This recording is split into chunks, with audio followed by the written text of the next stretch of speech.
Welcome to The Bend, where we explore all things Bend and Central Oregon.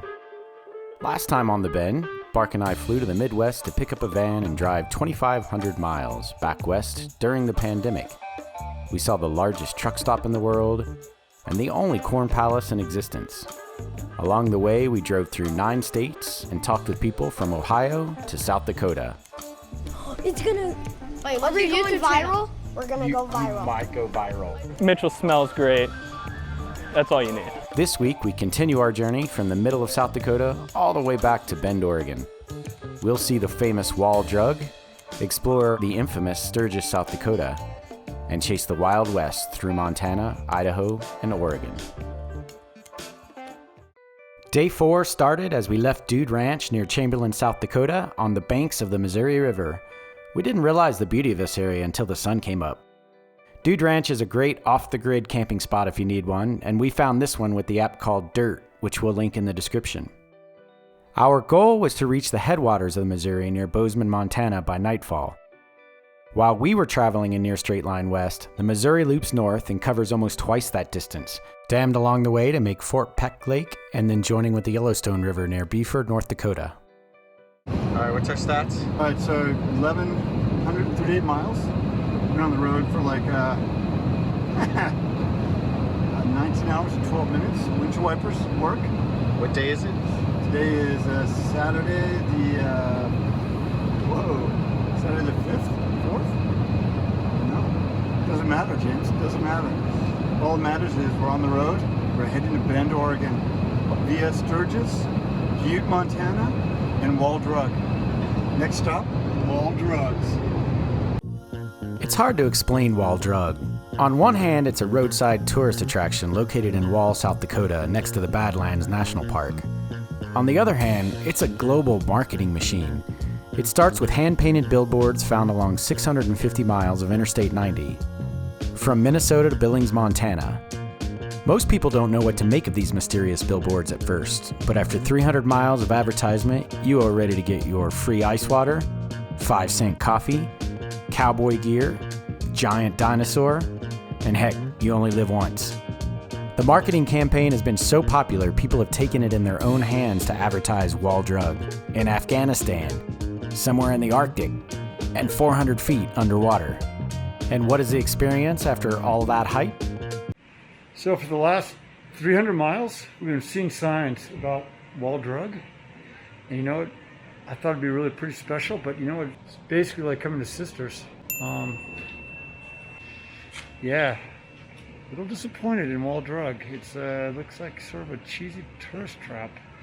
Unlike the Corn Palace or the world's largest truck stop, which were freaking awesome. But let's take a look at what you get inside. Wall Drug is essentially a series of network buildings that are designed to get you lost in all of its luxuries. There's the old drugstore with lots of taxidermy. But there's also the Rockhound shop, the Big Bull Harness shop, camp trail outfitters for last-minute wagon supplies, scary taxidermy, friends in low places, more friends in low places, lots of friends in low places. Come on, Bark. You can tell when Wall Drug needed to expand, they just built a new building and connected it with a corridor. We have no idea where we are right now, but it doesn't matter because there are amazingly expensive boots, a creepy automated band that plays on into eternity,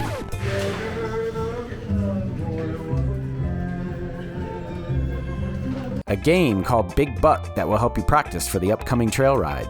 The list keeps going, and you start to feel like you're in the Upside Down. How is it possible all this stuff is inside what looked like a small strip mall of buildings? But it is. There's a high-end jewelry store, classy Western art, and a fortune teller on the way out the door. Wall Drug is an endless treasure of novelty that will puzzle your mind. We'll probably never stop there again, unless we're on an endless stretch of I-80, watching the miles tick by with nothing to look at except Wall Drug signs for hours on end. If you had to rate Sisters against Wall Drug, I'm gonna have to go Sisters. and why? I don't know, a little bit more spread out, maybe a little less COVID, maybe a little less cheesy, and more mountains. Yeah. And then you got the Sisters Folk Festival, right? And I don't think they have the Wall Drug Folk Festival, so you got that too. Central Oregon wins again. We were almost to Montana and making good time. With Sturgis, home of the world-famous motorcycle rally, only an hour away, we couldn't resist stopping in to sample what the town had to offer. We arrived a few weeks past the motorcycle rally, but we learned that Sturgis doesn't really take a break. This weekend, there was a Mustang rally with cars and people from all over the nation. Take a picture of Main Street with all the beautiful Mustangs. What a beautiful day here in downtown Sturgis. Sturgis seems to have become a bit of a novelty in the last few years. It's a tourist town, and that depends on people showing up. Like any tourist town, any press is good press. Downtown Sturgis, here we go. We're gonna check this stuff out. We'd had our share of novelty for the day, and it was still 1,200 miles back to Bend, so we got on our way. But not before trying the Sweeto burrito truck next to the Iron Horse Saloon. I had the namesake burrito. It's freaking solid. It took me to the mat. No. Was it worth fighting for? I took my hunger to the mat, and it's worth fighting for. All right, so we just crossed the border from Wyoming to Montana. We've been driving for 25 hours and 43 minutes. I'm going to point out that James hasn't been with me the whole time. There's probably a good 7 hours where I was solo. You're going to make me do a loop to Seattle and back, aren't you?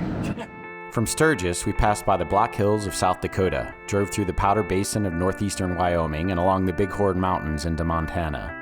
I-94 met with I-90 at Billings, and before we knew it, we had made it to Bozeman.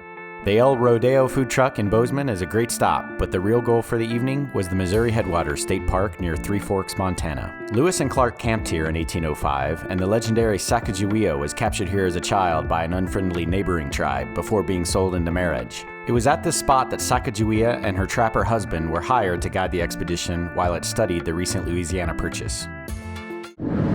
You think there's going to be gas up ahead? Well, you know, it doesn't look like it right now, but What's your B plan? B plan, well, there is no B plan, James. You ever hitchhiked before? No, I haven't hitchhiked before. How'd it work out? You know, it's a little time consuming because, you know, the kindness of strangers when you're scrawly looking 57-year-old might be a little bit more rare than it was back in my youth. On our last day on the road, we began to hit wildfire smoke from the fires in Oregon. The 2021 Oregon wildfire season was one of the most destructive on record. And with 12 hours and 760 miles to go, we decided to make one last stop on the Columbia River Gorge. On the way, we found Sear Bridge, a breathtaking deck truss bridge over the Clark Fork River just west of Missoula, Montana on I-90. We also got to stop briefly in Coeur d'Alene, a gorgeous mountain town in Idaho that probably deserves its own show. Arriving at the Gorge, it was a chance to get our last breath of clean air and to see a stunning national scenic area. The Columbia River Gorge is a canyon of the Columbia River, forming the boundary between the state of Washington and Oregon. Up to 4,000 feet deep, the canyon stretches for over 80 miles as the river winds westward through the Cascade Range. We stopped in Boardman, Oregon, where the river is wide and flat, offering views of Mount Hood and the volcanic spine of the Pacific Northwest. How many states have you made? How many states? Man, I'm thinking 9. Name them. Ohio, Indiana, Illinois, Iowa, South Dakota, Wyoming, Montana, Idaho, Washington, number 9, Oregon. So what did we learn in our windshield review of the nation in a pandemic? Number 1, the supply chain is working, sort of. Just give it a few more weeks. Number 2, there are good people everywhere. You just got to go out and visit them. And number 3, we live in an amazing country that often goes unappreciated if you don't go see it occasionally. If you like what we're doing on this channel, consider subscribing. We'll continue to do shows on the quirky character and local secrets of Bend, and sometimes other places. Next up on the Bend, we'll do our first unboxing review of the Sony FX3, Sony's newest compact cinematic camera that's quickly replacing its big brothers at live sporting events. Thanks for exploring with us. Move to that, but Possibly. before we do, can you rate the Mitchell 10 out of 10 experience 10 out of 10 versus the Sioux City experience? Okay, you can. If you can drive into the city limits of Mitchell, and you don't smell what might smell like manure or any sort of poo or anything like that, I think that speaks for itself. They don't have a corn palace either. Mitchell smells great. That's all you need.